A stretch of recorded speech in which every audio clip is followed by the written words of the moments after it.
Yeah, stop talking. Hold it for the recording. Recording. Oh, look at that. Perfect timing. Let's get it on. You got to answer that? Nope. Text him. I'll call him back. In 3, 2, 1. Hello, listeners. Welcome back to the Agents of Recovery podcast. So good to have you all here. Hey, if you wouldn't mind, jump on your listening platform and leave us a review. It helps us understand more about what you need out there, how the Agents of Recovery can help serve your recovery, and maybe even influence some decision making that will put you into a position to become an agent yourself. Hey, everybody, jump onto our social medias. Give us some likes, some thumbs up. It really does help to interact. We do interact with you, so we're not just behind these mics. We do involve ourselves when we start getting questions, Q&A type things. So please jump on all social media outlets. You'll find the Agents of Recovery. Blue Robinson here, coach of Addict to Athlete. We also got Brock Bevel, Chase the Vase coach. Hey, Brock, how's things going, my man? Beautiful, dude. That's it's good, man. We're talking about all these events coming up, and I can't wait for the three of us to get out there and get some of these done, man. Get it on. And as always, Max Hall, Coach Max Hall. How's things going in your neck of the woods? Fantastic. I feel good today. Didn't want to get out of bed this morning. It was warm. It was cozy. But I knew Brock was out of bed. That's what got me out. I knew Brock was out of bed at the gym, so I said, "Nuh-uh, I ain't gonna let that happen. I got to get up." Hey, at 4:20, I about started sending pings to you guys, dude. No way. I knew that's about what time I fell asleep, Brock. So. That is awesome. Listeners, as always, we like to bring some topics to you that might help in a variety of different ways. Today we're going to talk a little bit about some controversial thoughts that most people who think they might have an understanding on what addiction recovery is. But these are the 5 most common misconceptions and problems that people have with their thought process as they find that maybe someone in their family system or a loved one struggles with addiction. In fact, you guys, I read this the other day that now it's like every family has at least one person in some kind of an addiction. Every family. This has touched every family that comes together, whether it's an aunt or an uncle, a brother, a father, a son, whoever it is. Everyone has at least one person in their family system that struggles. And so as I was reading some of these things, there's a lot of controversial thoughts and still some misconceptions that people don't quite understand. And I want to go through these with you because I want to get you guys' input on this so that hopefully if someone Googles a topic like this, they'll bump into our podcast. And the first one that we've talked a little bit about this in the past, but one of the main questions that most people ask is an addiction, is it a disease or is it a choice? Let's jump into that one first. This is the top 5 controversial thoughts people are struggling with when trying to understand what addiction is. Brock, take us out the gate, brother. Well, I love the fact that you said it's controversial. So is what came first, the chicken or the egg? Absolutely. Right? Like, in my opinion, and granted, I'm coming from a guy that has some time in sobriety, coming from a guy that's actively engaged in the sobriety and the sober community. And when I hear this, I feel like this is a way that parents and family members are reaching. They're just trying to figure out what is really going on in their child's, their friends, their family member's life. Does it matter if it's a disease? Does it matter what's causing it? The question is if we can put blame on something, if we can attach, well, hey, guess what? It's a disease. It makes us feel better. Mm-hmm. Like, okay, there we go. That is the reason for my child's behavior, my family member's behavior, because look, it's locked into a disease. But if it's a disease, now what? Mm. What's the cure? Is there a cure to this? If there is, what's the antidote to this? Does that make sense? It's like, I feel we're stretching here. And I know that people are going back, psychologists are going back and forth. I know in my life, it was a behavior I needed to change. Mm. I don't feel like it was a disease. Mm. I don't feel like it was an excuse. I feel like I got wrapped up in some really bad behaviors that I struggled to get out of. And so I'm not going to answer that question because I don't know. Mm. I just fear, here's my fear. If I can attach it to something, in my opinion, it takes away the ability from a higher power. Yeah. To enact change in my life, because this lessening my ability to reach outside of my box to understand that I got to take ownership of my disease and I need to fix it. Yeah. And the way that I fixed it was neither one of those. It was me. Yeah. And I don't want to take the cheap way out. I'm sure Max has an awesome answer for this. It's probably based in science, but for me, I'm just speaking 100%. It was neither. Gotcha. It was me. Gotcha. Yeah, Max, you're our assigned scientist today, brother. What do you think? I believe in science, right? Listen, this is how I see it through my experience, okay? It started off as a choice. Absolutely, 100%. It was my choice to begin taking the drugs. Now, whatever reason or whatever excuse I had to make that choice is almost irrelevant because I still made the choice. I was depressed, concussion, shoulder, like all my excuses that I had to go into it still don't justify the bad choice that I made to begin taking drugs. Once you start taking drugs and you get into it, and for sure on the opiate part of this thing, whether you want to call it a disease or whatever, I do believe that you will get to a point in your addiction to where you are not able to make clear, conscious, good decisions. Okay, number one. It takes over the certain part of your brain, and I forget the name of it. It's the same part of your brain that tells you you're hungry, you're thirsty, tells you your sex drive, all the basic things that you need to survive. It takes over that part of the brain. And when it takes over that part of the brain, before you think about eating or drinking or sleeping or any basic need that you need as a human being, the first thing you have to have first is drugs. Okay? It changes your chemical makeup in your brain is how I understand it. So, I believe if you want to call it a disease, I believe it turns into that. Because now I have to take it just to be normal, just to be sane, to keep myself out of withdrawal. Now I'm physically dependent and addicted on it. And it took me, Max, and put me in the back seat and put me on this autopilot mode to where I wasn't even controlling the plane. I was just kind of cruising along with the whole thing. So I believe that once you're inside your addiction, I don't like it when people say, well, it's his choice. He could stop today if he wanted to. All it is a choice. I disagree with that a little bit. Do you have to make a choice to get sober? Absolutely. But if it was just a choice, then addicts all over the world would just be like, you know what? I'm done doing this. I'm going to stop. And they could stop. But that's just not the case. It needs treatment. It needs therapy. There's things that go with it. Do we have a magic pill that'll cure it? No. So if you want to say, well, it's not a disease because you don't have an antidote or something to cure it, fine. But it changes your chemical makeup. It inhibits your ability to make good choices. And it clouds your brain to where all you think about is the next fix before anything else in life. It is the most important thing. So that would be my answer to the question is, did it start as a choice? Absolutely. Is it a choice to get sober?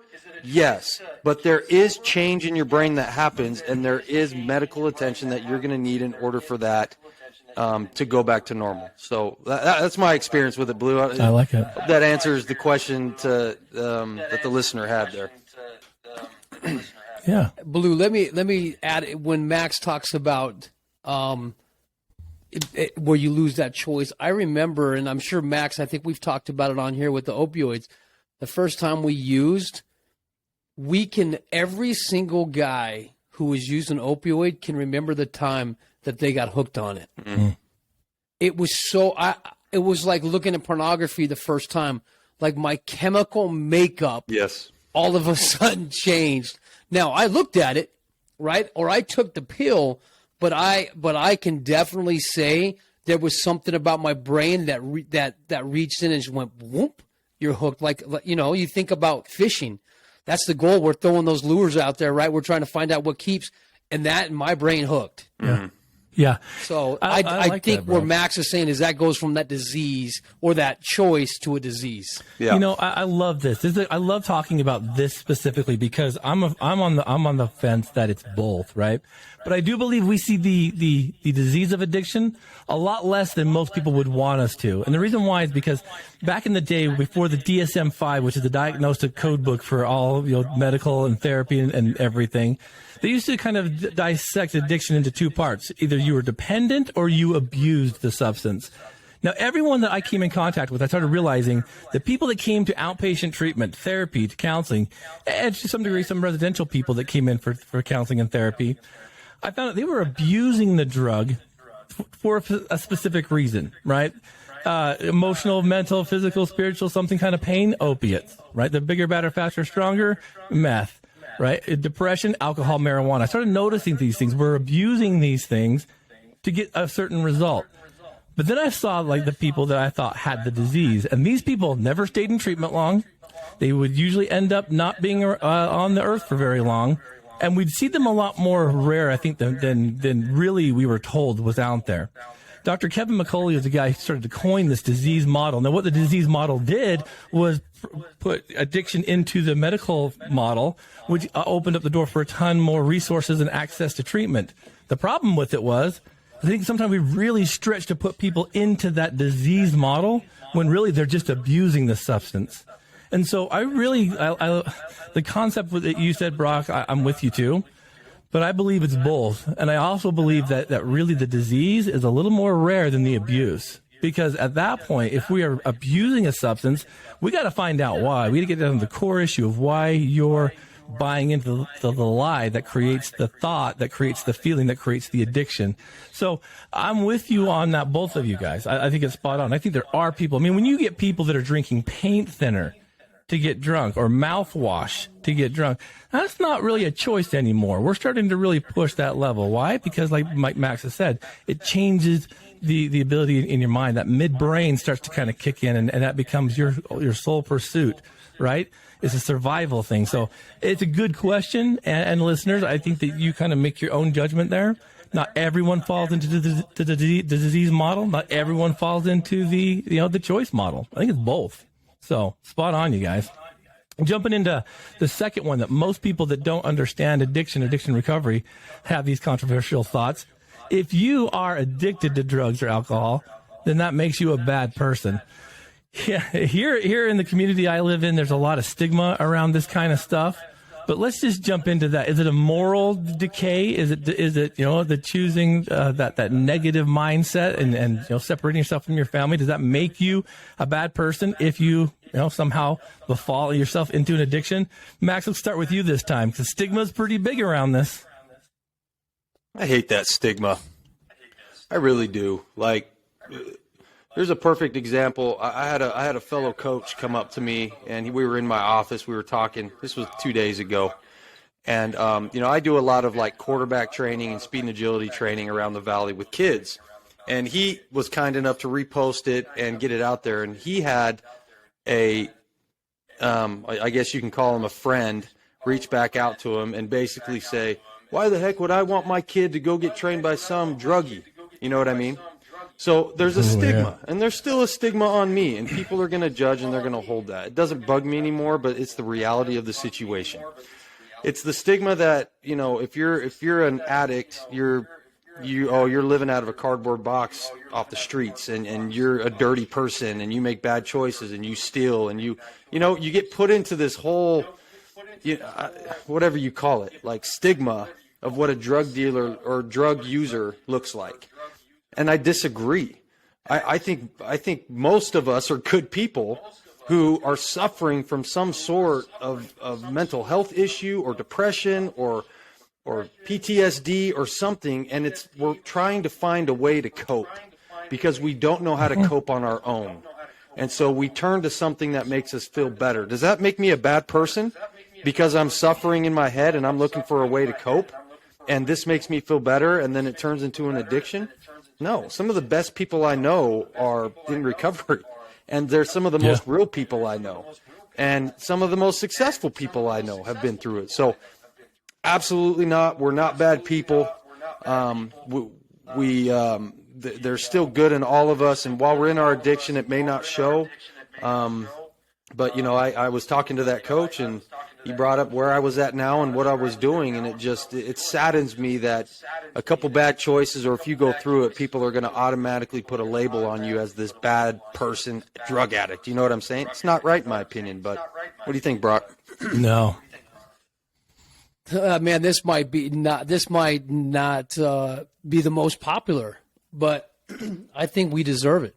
I honestly believe that if we're going to pin it on, if we're going to just use this encompassing word of addiction and addict, I believe that the percentage of addicts that have done bad things there's a lot, and we see it. It's I don't know what we're almost becoming desensitized to it.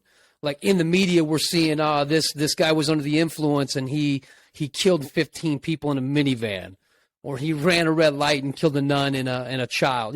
We see all this and we read in the paper. So I understand where a lot of the stigma is coming from. Where we need to be careful is that's probably 10% of us addicts. Yeah. That's a very small percent of what you're seeing. And what you're seeing on the streets today, these homeless guys that are struggling with addiction, there's a lot of that mixed with severe mental illness. Yeah. Okay, we're talking schizophrenia, and really no matter what you do with this individual, they're not going to thrive. But what's interesting is the people that are talking about this and people that are saying that they're criminals, they're thieves, they're liars. You know what? In our addiction, we were. There was a lot of times, man, a lot of things that I'm embarrassed about. But the problem is these people that you're talking about are your brothers and sisters. They're attorneys, they're doctors. They're people that you don't even know they're struggling with addiction. I look at my own life, dude. I was very, very choosy. I was very cautious about what I did, but inside I was broken, man. Yeah. But I didn't want people to know. So this question is, the concern that I have is, once an addict, always an addict. And that's a very dangerous slope, because what happens if that person changes? Yeah. Now what? Are they always going to be this addict? And it kind of hurts us too, us guys in recovery that have some years behind us, because we've had this dialogue before. When we go to AA now, do we say I'm an addict? Because that's the stigma that we're supposed to stick with. So I think it's a very dangerous slope, but I can say that we need to wake up and we really need to understand the addiction process before we can say, hey, Max is 5 years clean, but why would I want to work with him? Yeah. Because you have no idea the road this man has traveled in those 5 years to change who he was. Yeah. And so I hate that. I'm with you, Max, where I think that's just a crappy excuse for people not willing to lend some forgiveness. Well, I think, Brooke, when that happens, it's typically because we've been burned by someone that has an addiction. Like you said, it is a family member or someone that way. But I'm very much, I love the difference of opinion, because I'm very much in the mindset that absolutely not. I'm a firm believer that people use substances to cover something that hurts. And so one thing I've noticed about every single person I've ever helped in my 20-year career of being a therapist and drug counselor is that there's this commonality, this universal truth I've discovered with everyone that struggles with addiction. And that is, they have hearts that are way too big. And what I mean by that is, these people, these addicts that you call addicts, they are the ones that carry the burden of everyone else's emotional pain. It's almost like they're the junior counselors and therapists of their social networking groups. They'll take other people's pain and bring it on themselves because they know that they don't like that it hurts too, and they don't want someone that they care about to hurt. And so they're kind of the emotional reflecting boards. They carry so much with them. And so I'm like, that's one of the biggest problems I've seen with people with addiction is stuff hurts. And when they're taking everybody else's pain onto themselves, like their disappointments, their failures, all these kind of things, at one point their heart's going to break, they're going to bend, and then that's when the addiction flows in. So I'm a firm believer that once you peel back the layers, you find out where this stuff comes from. You can start seeing that these guys have suffered in some way, and that's the method of choice that they've used to try and soothe it. We all know it doesn't work. And so, yeah, I do think that there are times when the addiction makes us a very different. And I love, Brock, that you said once an addict, always an addict. Absolutely not true. I'm glad you said that. I do not believe that. I think healing can happen, but you've got to have the right people, the right tools, and the right principles, and the right path for you in order to achieve that. So never, and this is the same thing. Someone like, and I love that Max talked about that coach, because the coolest thing about it is once you've gotten yourself to that clarity of sobriety, someone who struggled with an addiction, don't ever count them out, because they'll achieve whatever they want, because they're used to creating things out of nothing. When you wanted to get high, you had no money, you had no resource, no transportation. At the end of the day, you got high. You created that out of nothing. Flip the script and do something like that for positive mindset. Holy cow, man, there's nothing you can't achieve. So I'd be careful with labeling people with addictions as bad, because once that pain's released and once that understanding sets in, there's no stopping them. That's Brock, my thoughts. Yeah, no. Just remember, it's called addiction. Yeah, absolutely. But Brock, you like said it. at the Mac, very you're saying? beginning, you said something interesting. You said that we deserve it. Do you remember that? Yeah, You we said do. we- If we're gonna label ourselves as addicts, Yeah. right? Think about what we've done in our addiction. It wasn't popular. It wasn't good. And so we bring some of that light on ourselves. Okay. And I'm not saying all of us, but I mean, some of the light. once a cheater, always a cheater, right?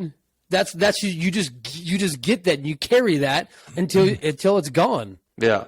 And so, but they do clump us in with everybody else. Oh, Yeah. even people now. Oh, you went through addiction. Automatically, they go back to somebody in their life that has offended them, hurt them, stole from them. Like, oh, this guy might be like him, and so they put up this massive front. Yeah. And Interesting. it's sad that they do that. It's unfortunate, because you're right. I love what It is. It's not right, but it's our culture. Yeah. Mm-hmm. And I love what you said, See? because you're putting that tag on us based on 10%. You know what I mean? 10%. 10%. Yeah. And so people see that 10% and don't understand there's a whole nother 90% out there of guys who are good people who have made bad decisions. And if you're going to, who are you? Are you Christ? Are you going to sit here and judge us for bad decisions? What bad decisions have you made that nobody knows about? What do you got going on? He without You know sin, what I'm saying? cast the first stone. So Yeah. I mean, I get a little fired up about it, because, I'm not an addict right now. I'm not. I'm in sobriety. I'm doing good. So don't keep clumping me back in there. And I told this coach, I said, look, if that dude just met me, like if he was around me and met me, he would have a completely different perspective of me and what I've been through. And so I would just challenge people listening to this, if you have some of those feelings, and I'm talking more about people in recovery, spend some time with them, see where they're at. It'll change your perspective on them for sure. So I like that. And if I were you, Max, I'd make a phone call to that guy, invite him out to lunch. it ain't worth it, man. If he's got his own, You know what I mean? Yeah. It's funny though, because people can talk all they want until they meet you. Yeah. That's so true. The We've seen cool that thing quite a was, bit. though, is my coach stood up big time for me. And, the guy he kept calling me bro. He's like, oh, bro, I'm sorry. And the coach was like, dude, don't call me bro. We're not bros if you're going to do this, to my guy. So it was, at the same time, it's nice in sobriety to have people that have your back like that, who get it and understand it. Which more people got to be educated on it. That's all. Anyway, I next like that a question. lot. What do you got? Let's go. Yeah. So next one, should addicts be punished or treated? This is one of those old school things, like, you do the crime, you do the time, that kind of stuff. I think there's a big problem we have right now in our society about what this looks like. Yes, there's got to be laws and things in place for this kind of stuff. But the addict themselves, they're the ones that typically get punished. It's the people that are selling it, that are dealing it, that bringing it across the border, so on and so forth, that seem to get off scot-free. So it's like, how in the world do we find that medium? Because there's, sometimes, like, Brock, you've seen the worst of the worst with this, man. You've seen stuff that most of the people on the receiving end of that substance, when they're in their bedrooms or in their trap houses using, never see. You see the worst of the worst. So I'm curious. I'd love for you to kick this one off. What do you think, man? Should addicts be punished, or should they be treated? Both. Bring it home. I think there's a fine line. I think we need to go both. And the only reason I'm saying that is if anybody else committed a crime, they're going to be punished, no matter what, right? So fair is fair. Let's be up on that. And all I'm saying is, I don't think an addict should be treated any differently than anybody else out there. The problem is, if we're going to say that addiction's a disease, right? That's where we're going with this. That's what most people are saying. That's what professionals are saying. Where's the treatment? So the problem we have is we're punishing these individuals for something that they did, but they're not getting treatment. And so and if you look in the jail system, the system's broken. When I'm thinking about when I'm thinking about punishment, I'm thinking about like legalized punishment where you commit a crime, they sentence you, you go to prison, you go to lockup, whatever you have. They give you an opportunity to detox and they throw you in the system that just does not cure you, does not heal you or help you or educate you or give you the tools. It just continues the criminalization of, you get better at committing crimes. Yeah. And that's the problem with our system, is it's broken. Yeah. But if you're drinking and driving and you're an alcoholic, right, and you crash and kill somebody, you got to do the time. But it doesn't mean you got to carry that forever. Where does the treatment come in? Yeah. And we don't have that in place here in the U.S. We really don't. You're right. Max, your thoughts? I just don't like the word punished. Because Max was like, no, I disagree. I don't like the word punished. But then I agree with everything you just said, Brock. So I'm going to change it from punished to being held accountable. Okay? You have to be held accountable for your actions. Yeah, if you go, get drunk and drive your car and kill somebody, you got to be held accountable. Like, there's no getting around that. You can't just be like, oh, it's a disease. They didn't mean to. You still did it. I had to be held accountable for my actions. Whether you want to call that punished, I like held accountable better. And then Brock's right. It's accountability, and then it's treatment. It's not just being locked away and punished, because that's not going to help. That's not going to do anything for that individual. So if they got to serve time in prison, great. If they're court ordered to be in the task and get drug tested all the time and do a diversion program, that's what I had to do. So that was my accountability piece legally. So I just don't like let's punish these addicts. I just don't like that term, Brock. But then I agreed with what you said after that, and to me it makes sense. Accountability. Yeah. Go ahead, well, Brock. hey, Blue, let me say this really fast. What's interesting is when we think of punish, we think about putting somebody in jail. The problem is in the prison system, there's one system. Yeah. Outside of the prison system, there's one system, right? Yeah. And it doesn't work for everybody. If you're a 12-stepper and you go to prison, you're great. You're good. That's what we're going to have in there. But why can't we have some individualized treatment as we're treating these folks? Because the reason they're in prison is not because they're a bad person. It's because they're addicted. Yeah. So can we fix the addiction to make that become a better human? And if we fix the addiction, we're gonna improve that individual's ability to make good choices. To whereas when you're in the addiction or the quote unquote disease, you're not able to make good. You're just not. It's almost impossible to make good choices. So that's the part of it. And I think a lot of it is resources, Brock. The government doesn't put the time and the resources into it. You know what I mean? They don't have individual counselors and stuff going on in prison. Like, why should those guys get it? They're being punished, right?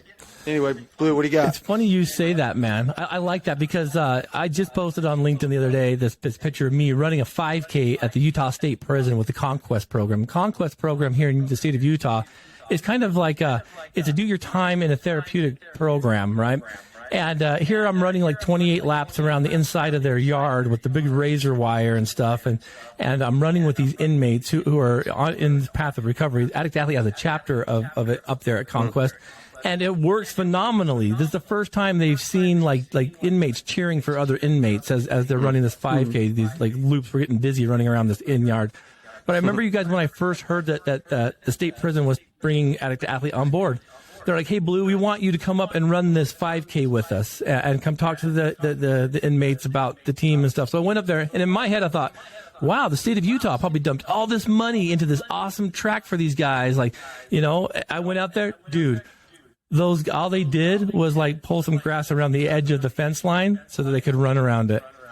But it was amazing, you guys, because like as I'm running with these folks, like they're feeling free, even though they're running inside of this thing because they're sober. So I'm with you guys both. And Max, I think that punishment word, you're right, man. I like being held accountable because there's some stupid things we do and did while we were using, and there's got to be that. But I don't know if systematically, like, people truly know how to treat addiction still. I mean, like you said, Brock, there's a one-size-fit-all hat, and it doesn't work that way. And I think that you know, specifically, when we start trying to do that, we typecast people into one funnel, and then they get out, and they're like, well, now what? I think that the whole system needs to be redesigned. I think from incarceration all the way to outpatient and residential treatment, it needs to be reorganized because even that can be a punishment. Well, go ahead, brother. Blue, and this is why. Who's making the damn laws? The people that get the most money. You said it last week. Find the money. And you're right, but who else? How many people making the laws and making the decisions at the top have struggled with addiction? Oh, yeah. No, they have family members that have, and they're pissed off at it, and so they throw the book at it. There's not one person up there that is culturally competent that's saying, hey, guess what? Maybe there's something more out there that we can do to help these individuals, to hold them accountable, but yet get them treatment at the same time. It's a one-size-fits-all. Every addict's going to go here, and you're never going to fix the system. Yeah, so then what do? We hope that someone with some knowledge might run, but then guess what's used against them during their campaign, right? Their addiction. Absolutely. So it's a no-win situation. We have these people that don't know what they're talking about making these laws. And it's like, yeah, because you used it against me, so I didn't get the vote because you told everybody that I'm a heroin addict, right? Amen. See, guys, yeah, I'm with you. See, this is a big one. This punished or treated, right? Well, shoot. If I'm offended by a family member, I'm going to have some chips on my shoulder. So if I run for an office, guess where I'm going to be putting my attention? Absolutely, man. That's a hard one. I mean, it makes sense why it's a controversial thought, right? Mm-hmm. So then this one, guys, an addict, okay? Does an addict have to hit rock bottom before they want to get help? Go ahead, Brock. Do you think that people need to hit rock bottom before they pick themselves up and they're like, dust yourself off? I've noticed that even when people have hit rock bottom, that's not the bottom. Sometimes they get the pickaxe out, start digging more, right? Like, do you think that they have to hit rock bottom before they'll accept or want to get help? Max, you're shaking your head. Go ahead on this one. Go first. I think it's funny. Everybody's rock bottom is different. If you just want to say that whatever happened to you or the day that you decided to get sober, make the decision is your rock bottom, or something happened to you, great. You know, we can say that my rock bottom is I got arrested, okay? That was my rock bottom. But my bottom could have gone lower. Just like you said, Brock, I could have gotten the pick out and kept going. So it's hard to define what rock bottom is, you know? But I think there's events and things that happen in our life that can propel us to make the decision to get sober. And if you want to call that event or that time or that decision your rock bottom, then fine. You know, that's what it is. But the reality of the situation is we talk about it all the time. There's three places you're going to end up: dead, prison, or in a facility most of the time. If you're a rare breed like Brock Bevel, and you can make that decision and do it on your own by locking yourself in the bathroom, that's not easy to do. Most of us are going to end up somewhere where we're forced to either make that decision or to pretty much let this thing kill us. So for me, okay, rock bottom, I got arrested. That got me sober. You know, for Brock, he looked around in his house or his room or whatever, and he's like, I'm living like a crackhead right now. This is my rock bottom. Here's my decision to get sober. So that's how I see the rock bottom, is whatever has happened to you for you to make the decision to get sober. So, and I like that, Max. But looking at all three of our situations, if you really look into it, Max, you sitting in the back of the police car in handcuffs probably wasn't your rock bottom. It was your pivot point. it was that wake up calls like, hey, I need to go a different direction. The direction I'm going in is not good. But I bet you there were times in the rehab facility when you were having to restructure who you were, when you were having those freaking just mind battles. That was more of a rock bottom than sitting in the back of the police car. Yeah, and that's why I kind of chuckle, because the rock bottom can be so different for everybody, right? Do you want to place it on the event? You want to place it on the beginning of recovery? You want to place it on the struggle? You know, it's whatever you want to call it, but I agree with you. It's hard to define, hey, this is rock bottom for you, bro. You just got arrested. This is your rock bottom. Let's go. Well, we don't know that. we don't know that. So yeah, it's an interesting. I could go a lot further. Yeah.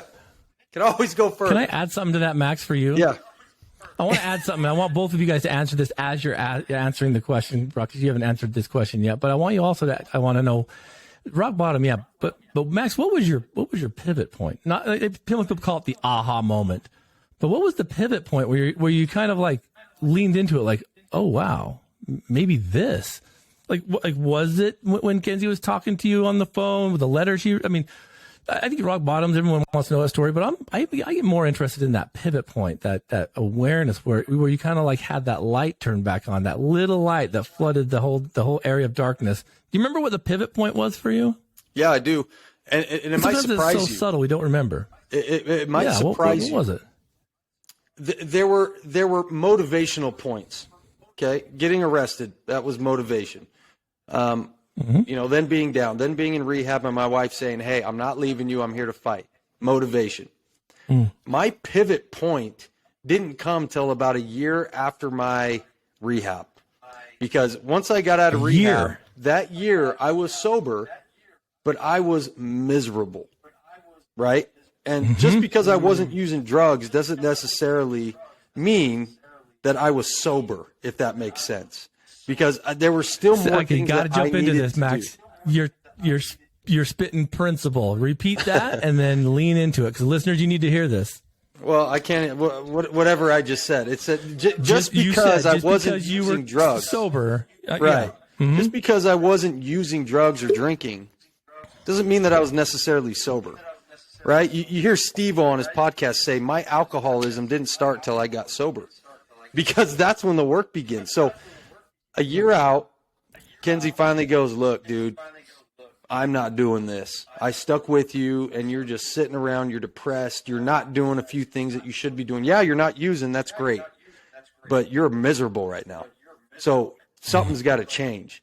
And that was really, I'm looking at her eyes, and I'm like, dude, if I want this to really work, I got to make that pivot. And the biggest thing that I had to figure out was that I couldn't use my family, couldn't use Kenzie as a crutch to get sober. Yeah. I had to say, you know what? I want to get sober for me. I don't care. Well, shouldn't say I don't care, but I have to be okay with whatever happens. But this has to be for me. Otherwise, it's not going to work. And I was able to finally realize that. But hey, I was a year clean, and it still took me a while to figure that out. So it's you know, it's funny because people would say, oh, his pivot point is he got arrested. No, my pivot point was realizing I got to do this for me. Otherwise, my life is not going to get back together. So, God, I love that. Brock, you know, question first, does an addict have to hit rock bottom to get help? And second, what was your pivot point, not your rock bottom? No, I don't think so. I agree with everybody. You know, you don't have to hit rock bottom, and man, we hope you don't.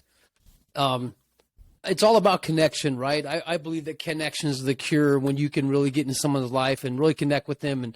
And if you're in their life well enough, I mean, Max, and I don't know about you, Blue, but I know both of us, people would have talked to us till they're blue in the face and we wouldn't have changed because we're hard-headed, A-type personalities.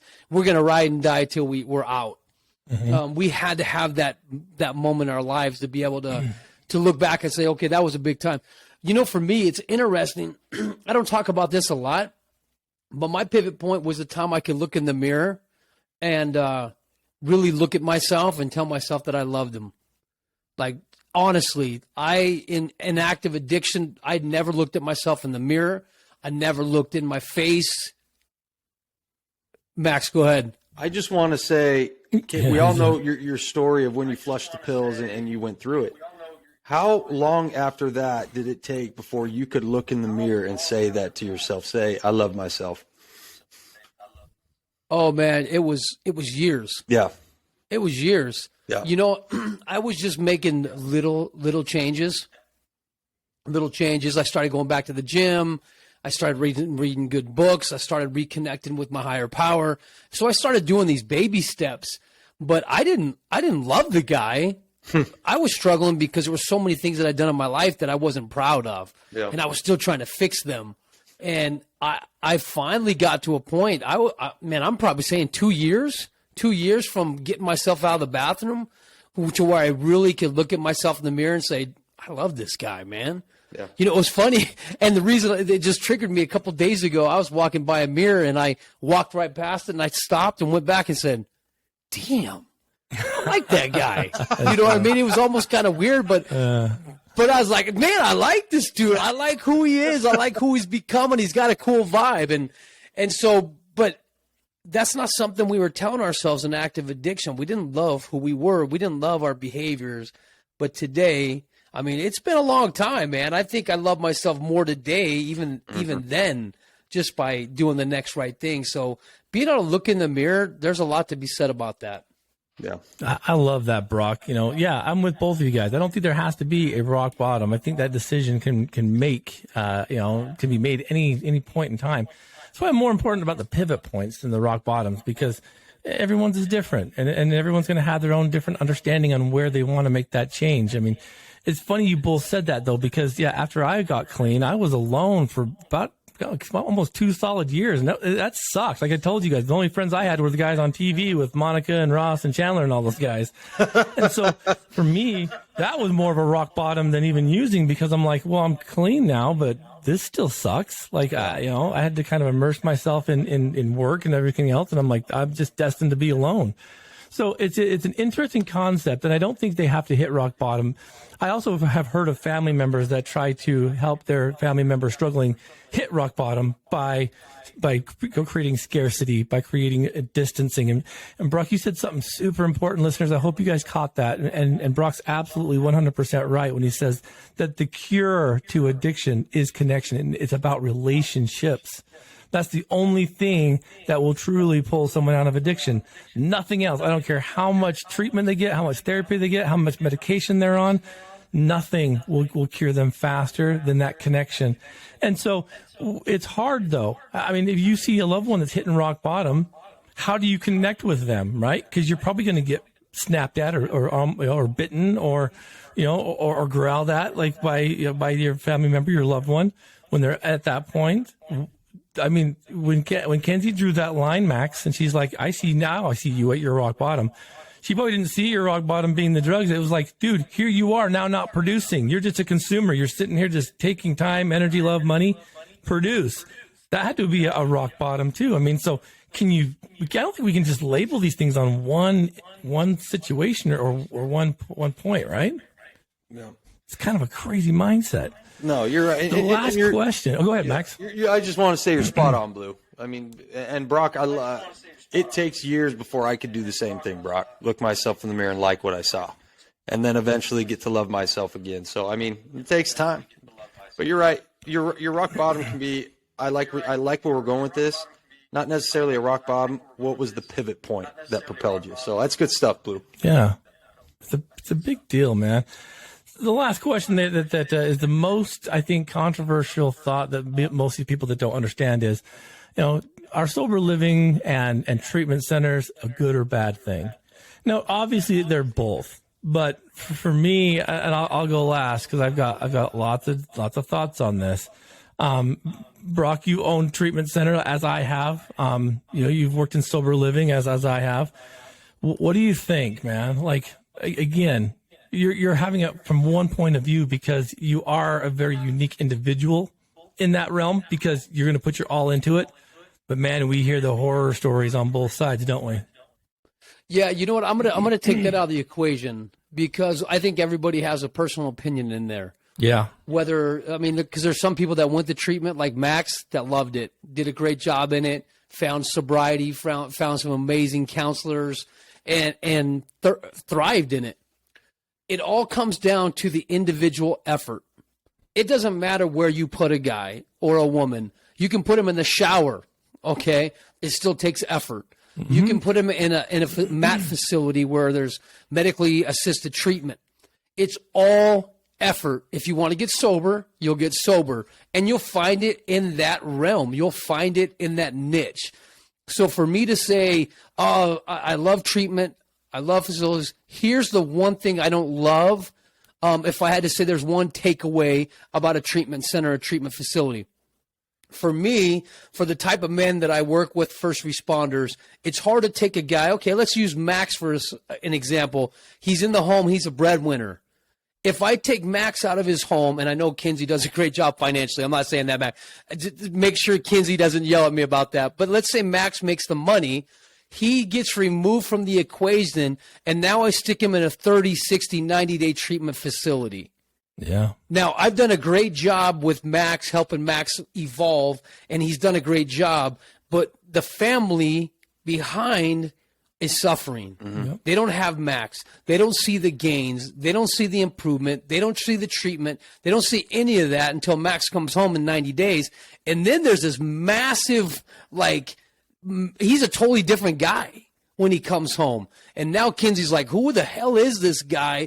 Where is my Max? Yep. And so that's what scares me is I wish there was a way that we can meet that in the middle. I know there's outpatient, there's that kind of stuff, but to take a guy that's an A type, that's the moneymaker, a police officer out of the home, it's just tough, man. Yeah. And so that would be my only takeaway for like an inpatient facility versus anything else. I just think there's a lot of modalities out there that can be used, and you got to find what works for you, but it all comes down to the effort of the individual. I like that.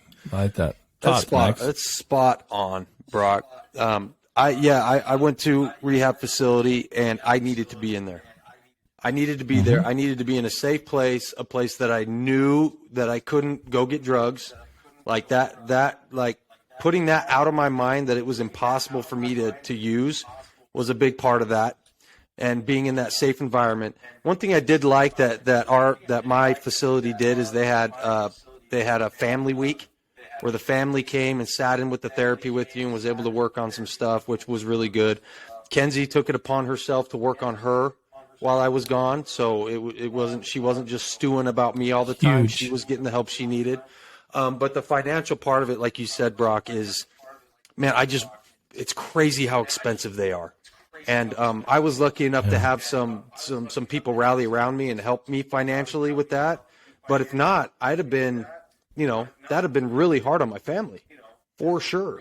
And now I get home and now I'm dealing with financial issues and the stresses of life, and people wonder why it's easy to relapse. You know what I mean? When you get back in there.